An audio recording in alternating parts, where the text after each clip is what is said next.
కడప నగరంలోని గుంత బజార్ సర్కిల్ వద్ద అక్టోబర్ 1వ తేదీ జరగబోయే జప్నే-ఏ మిలాదున్ నబీ నాతియా మెహఫిల్ కార్యక్రమాన్ని విజయవంతం చేయాలని మైనార్టీ నాయకుడు సుభాన్ బాషా ప్రజలకు పిలుపునిచ్చారు.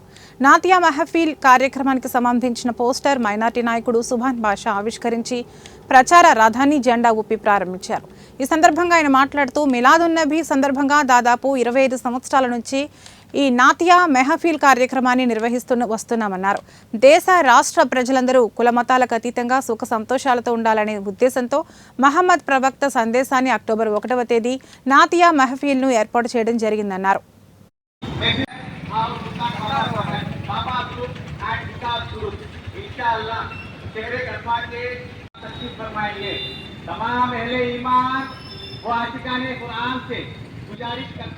అస్సలాము అలైకుం.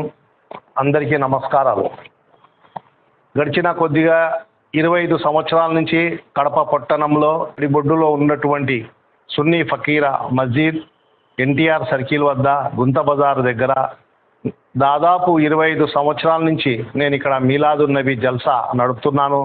దీని వెనుక నాకు కడప పట్టణ ప్రజల కుల మతాలకు అతీతంగా ప్రతి ఒక్కరి ఆశీర్వాదాలు ఉన్నాయి. ఇది ఒక హుజూర్ ప్రవక్త యొక్క సందేశంతో అందరం సుఖ సంతోషాలతో ఉండాలని, కులమతాలకు అతీతంగా ఈ నియోజకవర్గం అయితేనేమి, ఈ రాష్ట్రం అయితేనేమి, ఈ దేశం అయితేనేమి ప్రశాంతంగా ఉండాలనే మా హుజూర్ యొక్క ప్రవక్త యొక్క సందేశం 1వ తేదీ రాత్రి మీలాదున్ నబీ జల్సా అనే ఈ నాతియా మెహఫిల్ను ఎన్టీఆర్ సర్కిల్ వద్ద ఏర్పాటు చేయడం జరిగింది. రాత్రి 10 గంటలకు ఈ ప్రోగ్రాం స్టార్ట్ అవుతుంది. ఈ ప్రోగ్రాంలో భారతదేశంలోనే కాదు ప్రపంచ దేశాల్లో ప్రసిద్ధిగాంచినటువంటి నాత్ ఖాన్లు ఇక్కడికి హాజరవుతారు. షబ్బీర్ బర్కాతి, నబీల్, అదేవిధంగా షా షేజాద్ ప్రముఖ గాయకులు ఖురాన్లో ఉన్నటువంటి ఏదైతే సందేశం ఉందో వారి గానం